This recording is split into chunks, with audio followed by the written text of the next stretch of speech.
Shri Bhagavan Uvacha Abhayam Sattva Sansuddhi Jnana Yoga Vyavastiti Danam Damasya Yajnasya Swadhyayastapa Arjavam Ahimsa Satyam Akrodha Tyaga Shantira Paishunam Daya Bhute Swaloluptam Mardavam Hrira Chapalam Teja Kshama Dhruti Shaucham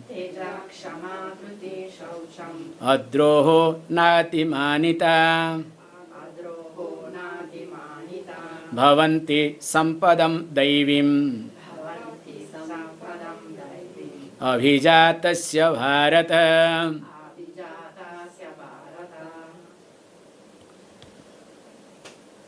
So,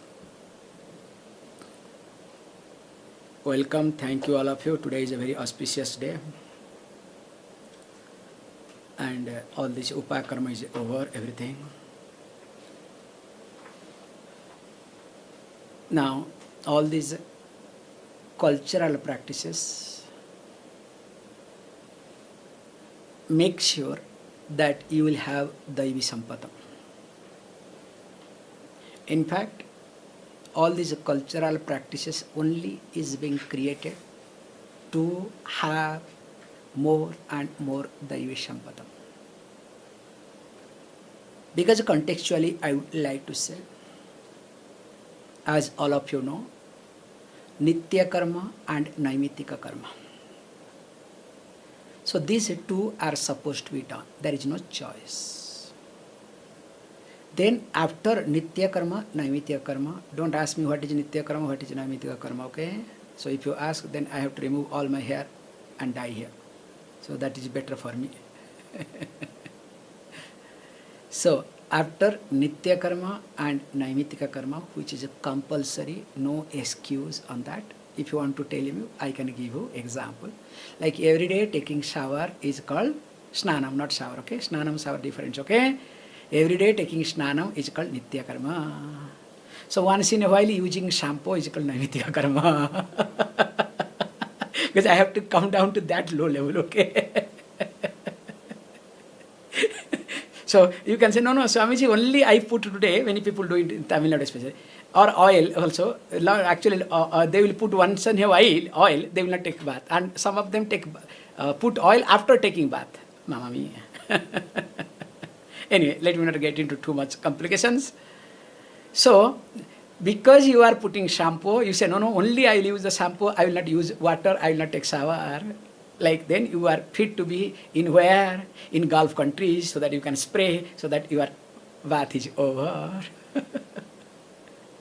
However, after Nitya Karma and Naimitika Karma, then you can do Vishesha Karma.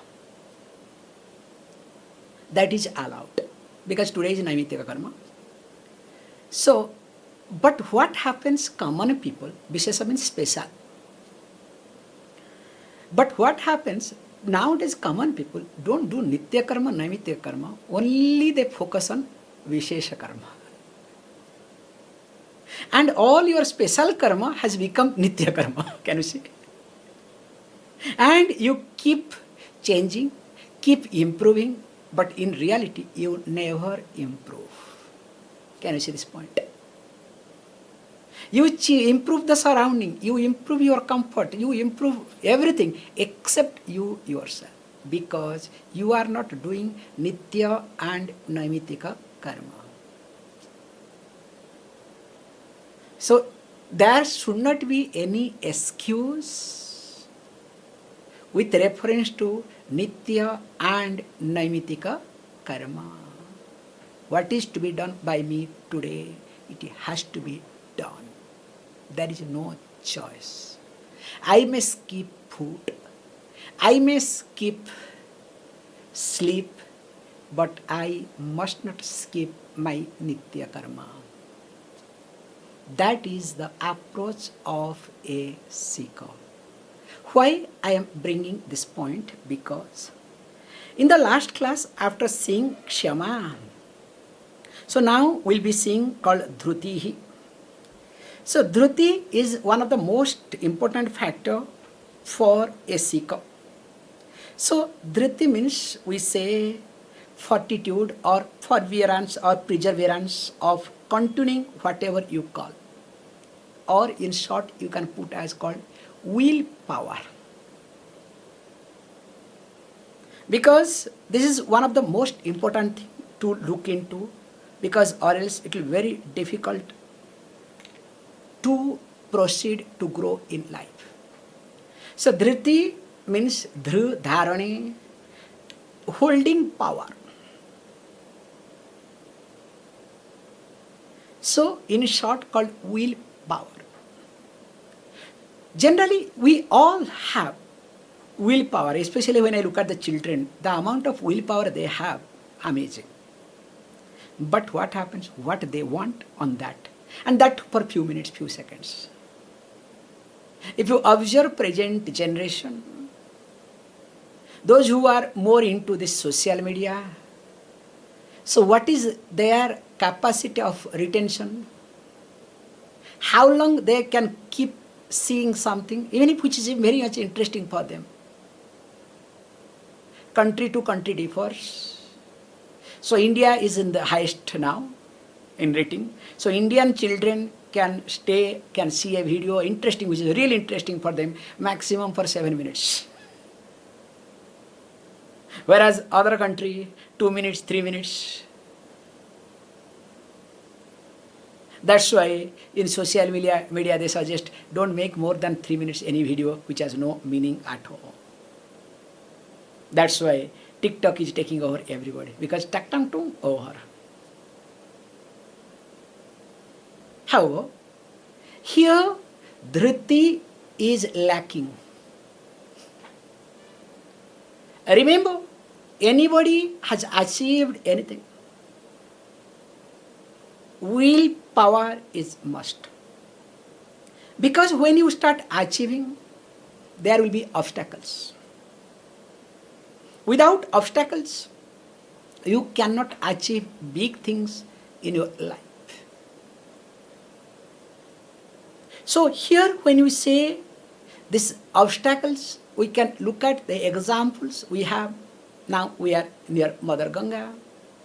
Now we are enjoying Mother Ganga. But Mother Ganga to come down, we say Ganga Avataranam, to take place, to happen.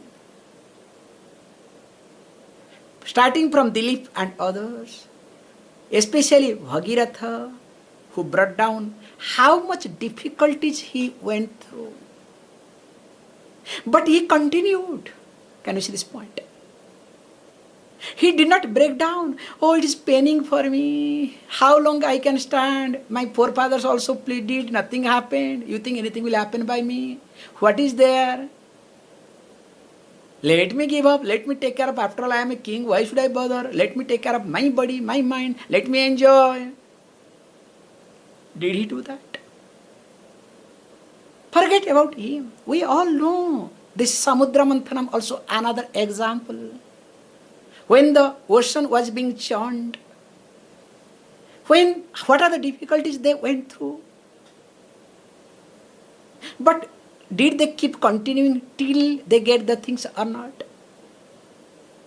But what happens with reference to spirituality or this knowledge? First thing you sacrifice knowledge. Swamiji, if little bit happens, no, today I have some other appointment, I have to go for that. Class can wait, okay? My appointment, my priorities cannot wait. You understand the concept? So what sort of willpower you have? No, Swami, that's why we don't want to attend the class. Only after retirement we will attend the class. Nothing will happen, okay? Nothing will happen. If you want to attend the class now and here, makes no difference whether you are young or old. If you postpone, nothing will happen. So it is all about your willpower. That means you are lacking willpower. That holding power is not there. You are not able to manage your life. You are not able to prioritize your life. So when you are not able to prioritize your life for half an hour, just I am putting the class as example, don't take it seriously. Even if you take it seriously, it's your problem, not my problem at all. Then what? How can you manage or prioritize your life? Impossible. So that is what happens to people.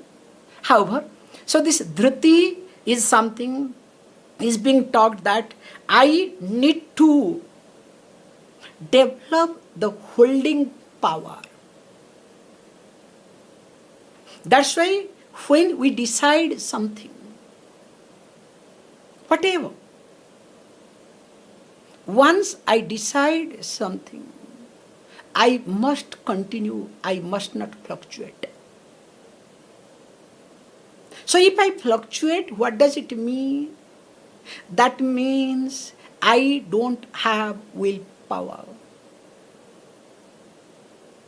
So willpower does not mean that you are enthusiastic. You do this, you do that. No, that is imagination power, not willpower. Your fantasies. So here, holding on to a given decision-making process, or you can say respecting the decision-making process till it is achieved. Because that only makes you to grow in your life. Growth does not come randomly doing here and there. Growth only comes, you can see for yourself. It's a simple thing. You decide to get up at morning 8 o'clock, not 6 o'clock, okay? For your sake, I am saying it. You decide morning, get up 8 o'clock. Maintain that 8 o'clock. Even if you go to bed 12 o'clock or 1 o'clock, 2 o'clock, get up 8 o'clock. Do this for 45 days, you will see the difference in you. I am not giving you 6 o'clock, okay? I am not giving you 4 o'clock.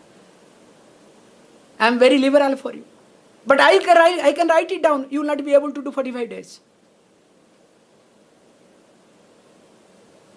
Because already when I say 8 o'clock, Swamiji is very kind, 8 o'clock is 9. Now Swami said 8, let me do 8:30. You understand? If Swami says 6 o'clock, let me do 6:30.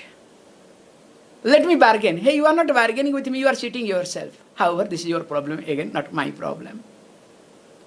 So what I am highlighting here is that respecting your decision faculty and holding on to that is called willpower.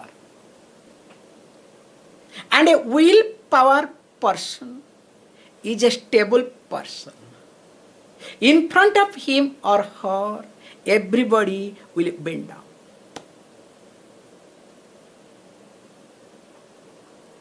The respect comes not what you achieve, not what you do, what you don't do, but whatever you decide, you stick on to till you achieve, till you reach the goal. Whatever it may happen, even if you die, makes no difference, because don't worry, next life again you will start from there.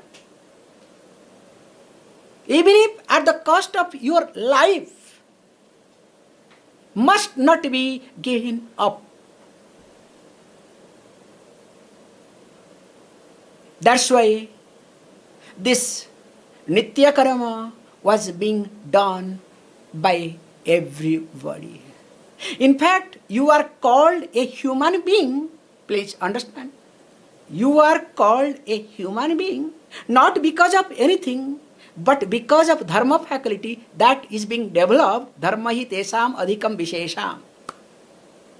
Ahara, nidra, bhayam, maithunam cha. These four are common. Ahara, food, bhaya, fear, Nidra, sleeping, Maithuna, progeny. So these four are common to animal and human being. There is no difference.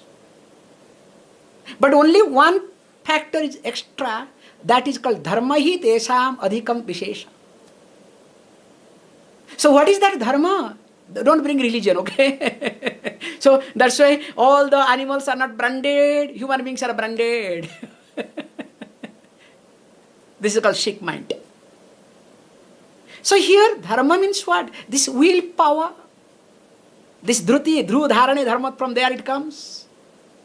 Same root. So this dhruti, what does it mean? How it talks? It is the willpower that you hold on to your decisions. You respect your decisions. In fact, in short, your nitya karma and naimitika karma. Can you see? Each one of us are given some set of nitya karma and naimitika karma. There is no excuse. Must not be given excuse. That's why we say Vishesha karma cannot take over nitya karma. Remember this point. Vishesha karma cannot take over nitya karma. That you can see in any temples, especially. Very nice way to observe. Every temple has got its puja. We call nitya puja and Vishesha puja. Especially in South India, it's very nice to observe. Suppose Shiva temple or Ganesha temple where Abhishekam is being done. So for nitya puja, they have a given amount of milk. For example's sake, 1 liter, 5 liters, depends upon, okay? So whatever is being decided, that is called for nitya puja. That will continue. First, after continuing, they will complete the nitya puja. They will never compromise with nitya puja.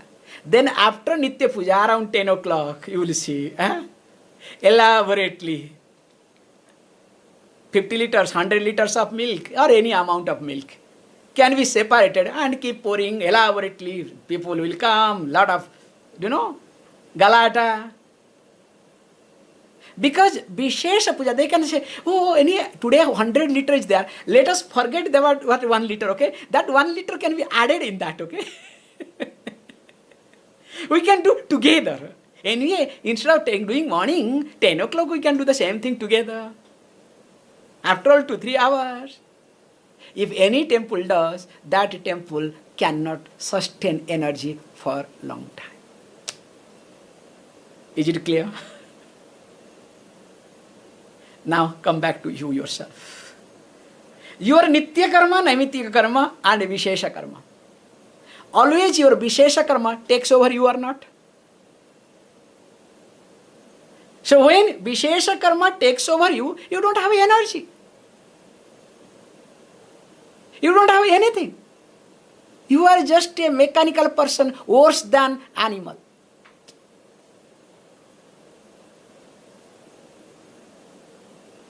This is too much, Swamiji. Please go to next, okay?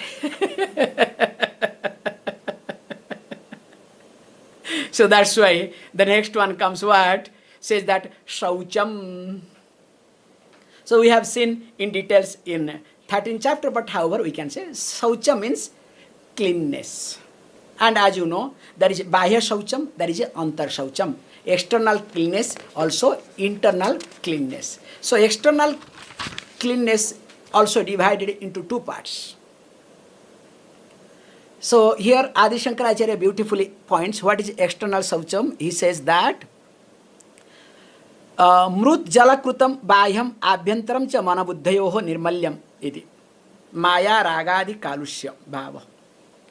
So there are 2 types of he highlights. One is Antar and another is Bahyam. So Bahyam means Bahya Shaucham takes place. Mrut Jala. So we take the help of earth to clean, mud, earth and also water. So as you know, this is called external cleanness.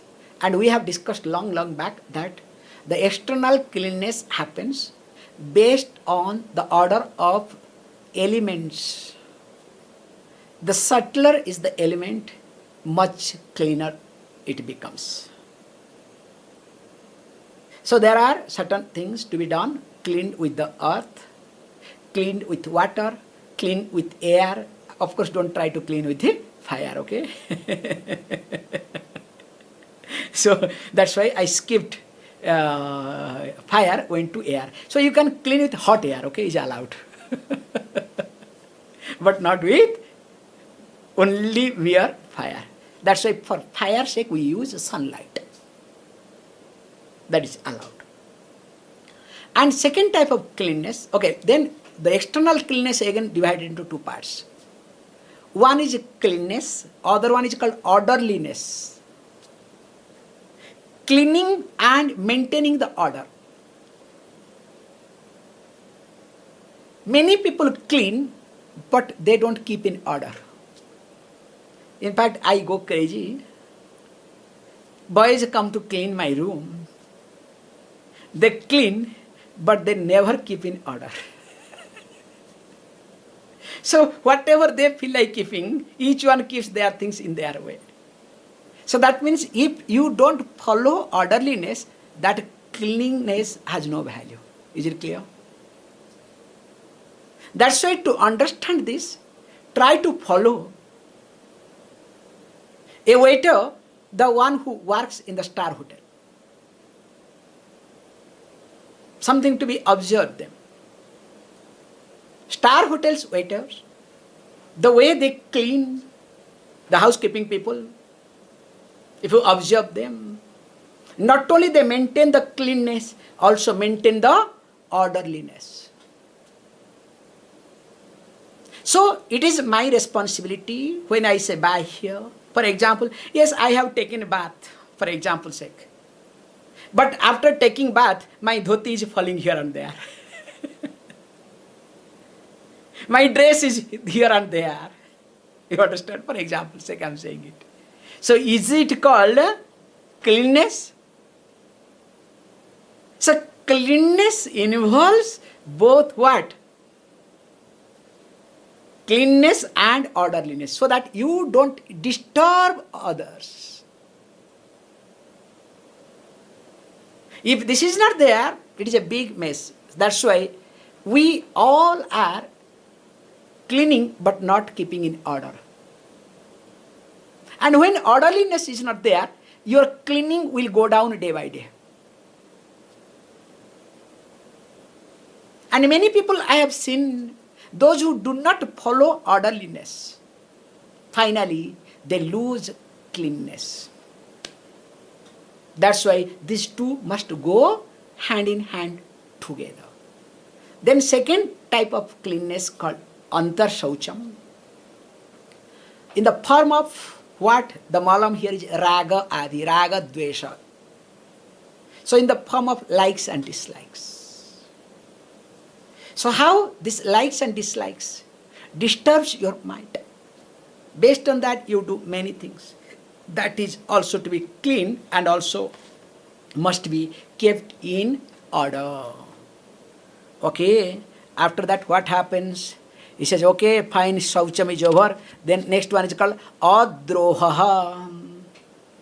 So Adi Shankaracharya says, परिजिज्ञासा अभाव or अहिंसनम इत्यर्थः. So that means what? It is nothing but ahimsa. So what is this? Ahimsa or parajigyasa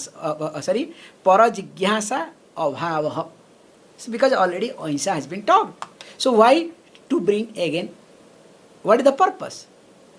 So here is being talked very nicely.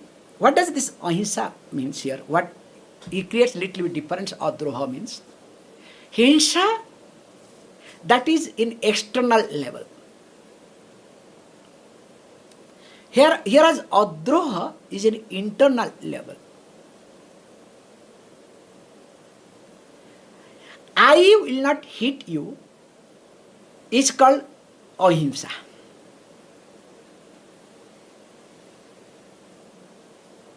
But to think that I will not hit you, even if to speak also I will not hit you, comes under adroha. So that means, in short, the person is not rebellious. So adroha means a person is no more rebellious. Can you see the difference? Because when I rebel against system, then what I do? I take the hinsa as my weapon.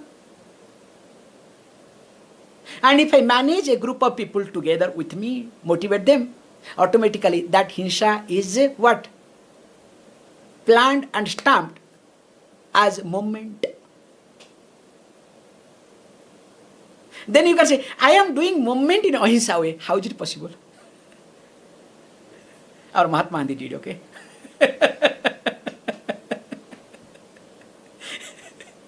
Everything, I do not know how did he. Of course, there was backup, different thing.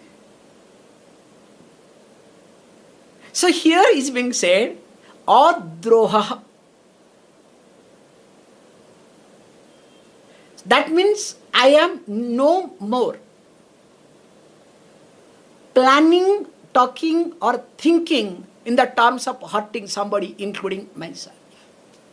That's why, in short, I am no more rebellious. Because why I do become rebellious? Any time in my life. Where I don't accept myself. The self-rejection in me makes me rebellious, and later on I start hurting me and others. Whatever means I have, whether with my words or thinking, if nothing happens, I'll keep crying, cursing myself, means hurting myself. If I have some means, I can hurt others. If I don't have means, I'll hurt myself. So that's why here is being highlighted very carefully that adroha, not allowing yourself to become victim of your own rejection. So that there is no disturbance at all. You accept yourself, you accept your prarabdha, you accept your past. Then you can help others. Even if that other person rejects you, kicks you, still out of compassion, you can try to help. Because nothing to do, keep helping. That should be the attitude. Continuing. The next one is called Nati Manita. This also have been discussed. So, here Nati Manita means Manah Atimanah Sahasya Vedyate Atimani Tadbhavah Atimanita. So that means what? So the person who always thinks himself that I am big, I am to be respected, I am special, I am different, I am exclusive, I am the best. So these are the thinking process is called being a mani. So we had a great example of mani called Duryodhana. So Duryodhana was not ordinary person.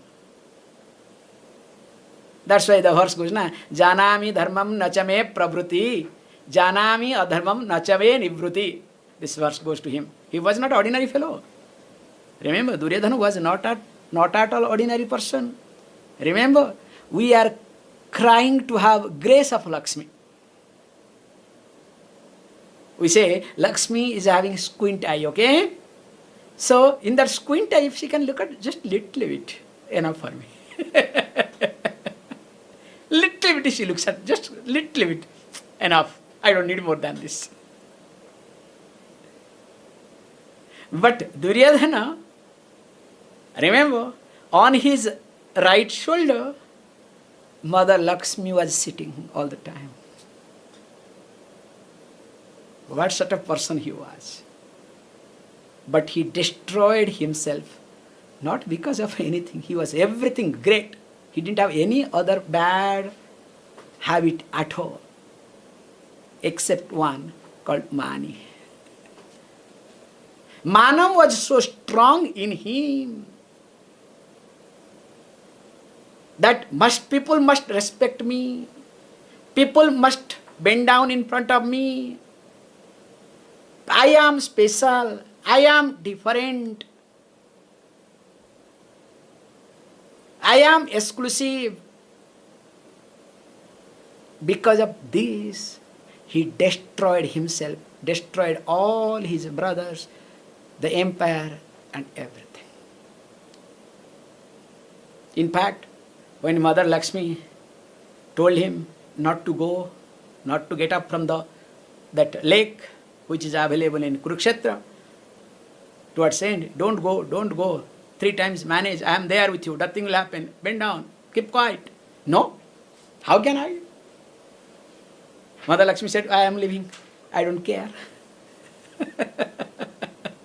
In fact, first Mother Lakshmi left, then after that what happened to him, all of us will know. Something to be understood. This is called mani people. Any mani people, you provoke them.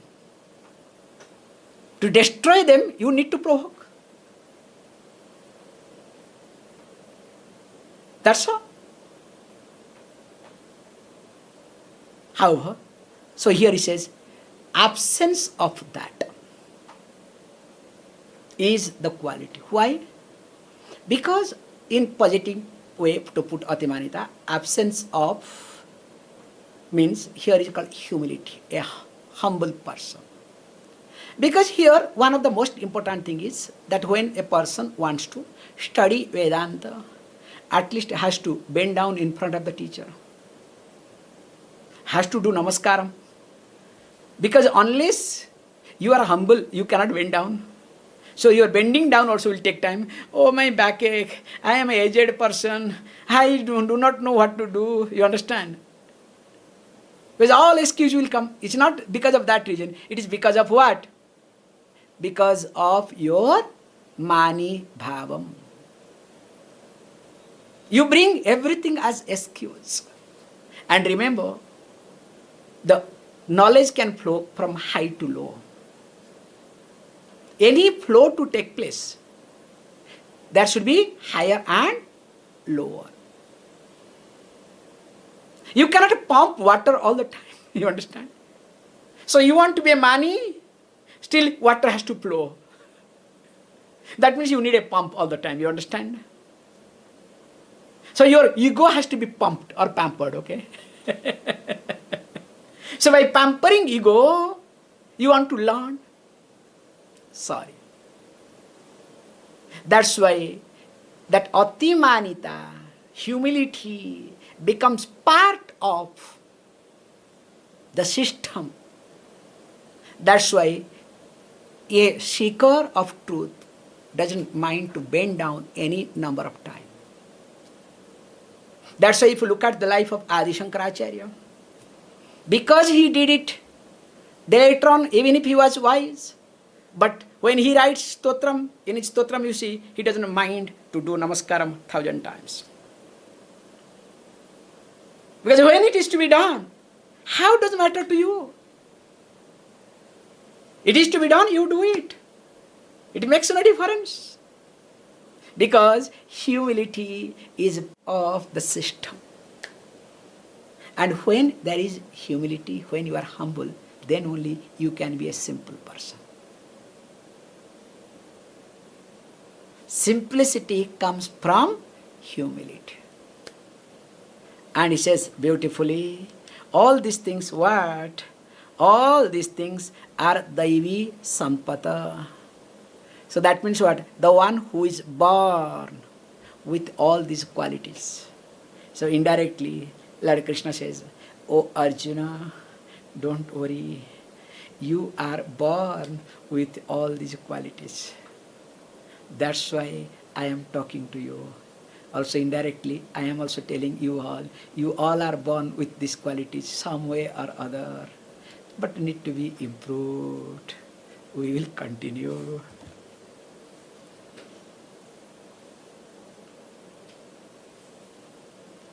Om Purnamada Purnamidam Purnat Purnamudachyate Purnasya Purnamadaya Purnameva Vashishyate.